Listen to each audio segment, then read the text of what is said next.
രശ്മി, അതോടൊപ്പം നമുക്കറിയാം തിരുവനന്തപുരം മെഡിക്കൽ കോളേജിൽ ആത്മഹത്യ ചെയ്ത ഡോക്ടർ ഷഹനയുടെ കേസുമായി ബന്ധപ്പെട്ട് റുവൈസിന്റെ പിതാവിനെ ഇന്ന് പോലീസ് ചോദ്യം ചെയ്യാൻ വിളിപ്പിച്ചിട്ടുണ്ട്. കഴിഞ്ഞ ദിവസം ഹൈക്കോടതി റുവൈസിന്റെ പിതാവിന് മുൻകൂർ ജാമ്യം നൽകിയിരുന്നു. അതിനെ നമുക്ക് എങ്ങനെ നോക്കിക്കാണാം?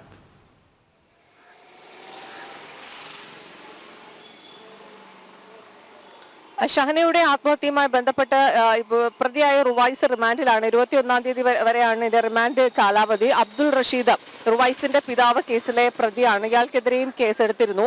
ആ ഒരു സാഹചര്യത്തിൽ ഇയാൾക്കായിട്ടുള്ള അബ്ദുൾ റഷീദിനായിട്ടുള്ള തിരച്ചിൽ പോലീസ് തുറന്നെങ്കിലും ഇയാളെ പിടികൂടാനായിരുന്നില്ല. ബന്ധുവീടുകളിലും സുഹൃത്തുക്കളുടെ വീട്ടിലൊക്കെ അന്വേഷിച്ചെങ്കിലും പിടികൂടാനായിരുന്നില്ല. തുടർന്നാണ് ഹൈക്കോടതിയിൽ നിന്ന് മുൻകൂർ ജാമ്യം തേടിയത്. ഉപാധികളോടുകൂടിയാണ് ഇയാൾക്ക് ജാമ്യം അനുവദിച്ചിരിക്കുന്നത്.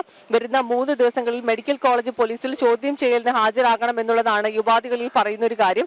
അതനുസരിച്ച് ഇന്ന് മുതൽ 3 ദിവസം ചോദ്യം ചെയ്യലിന് ഹാജരാകും എന്നുള്ളതാണ് നമുക്ക് അറിയാൻ കഴിയുന്നത്. ഏതായാലും ഈ ഷഹനയുടെ ആത്മഹത്യാ കുറിപ്പിലുൾപ്പെടെ കൃത്യമായി ആളുകളുടെ പേരുകൾ രേഖപ്പെടുത്തിയിട്ടുണ്ട് എന്നുള്ളതാണ്. റുവൈസിന്റെ പേര്, റുവൈസിന്റെ പിതാവിന്റെ പേര്, ഇതിൽ ആർക്കൊക്കെ പങ്കുണ്ട് എന്നതുൾപ്പെടെയുള്ള കാര്യങ്ങൾ വളരെ ഗുരുതരമായിട്ട് തന്നെ ഇവർക്കെതിരെയുള്ള ആരോപണങ്ങളൊക്കെ ഈ ആത്മഹത്യാ കുറിപ്പിലുണ്ട്. ഇത് ആദ്യം ഒളിപ്പിച്ചു വെക്കാനുള്ള ഒരു ശ്രമം പോലീസിന്റെ ഭാഗത്തുനിന്നും ഉണ്ടായിരുന്നു. OP ടിക്കറ്റിന്റെ പുറകിൽ 2 വരി മാത്രമാണ് ഉണ്ടായിരുന്നത്. ആരുടെയും പേരില്ല, മറ്റു വിവരങ്ങളൊന്നുമില്ല എന്നുള്ളതാണ് മെഡിക്കൽ കോളേജിൽ നിന്നും മെഡിക്കൽ കോളേജ് പോലീസ് ഇത്തരത്തിൽ അറിയിച്ചൊരു കാര്യം. പക്ഷെ പിന്നീട് പോലീസ് കമ്മീഷണറാണ് ഈ ഒരു വിവരങ്ങൾ മാധ്യമങ്ങളോട് ഉൾപ്പെടെ പറയുന്ന ഒരു സാഹചര്യം ഉണ്ടായത്. അതായത് 4 ഷീറ്റ് A4 ഷീറ്റിലാണ് ഷഹന ആത്മഹത്യാ കുറിപ്പ് എഴുതിയിരിക്കുന്നത്. അതിൽ റുവൈസിന്റെ പേരുണ്ട്, അബ്ദുൾ റഷീദിന്റെ പേരുണ്ട്.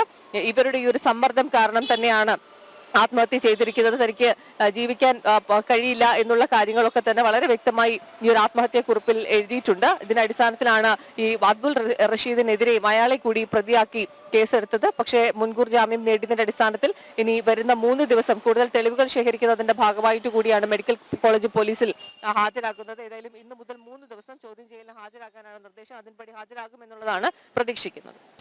ശരി, രശ്മി കാർത്തികയാണ് വിവരങ്ങൾ നൽകിയത്.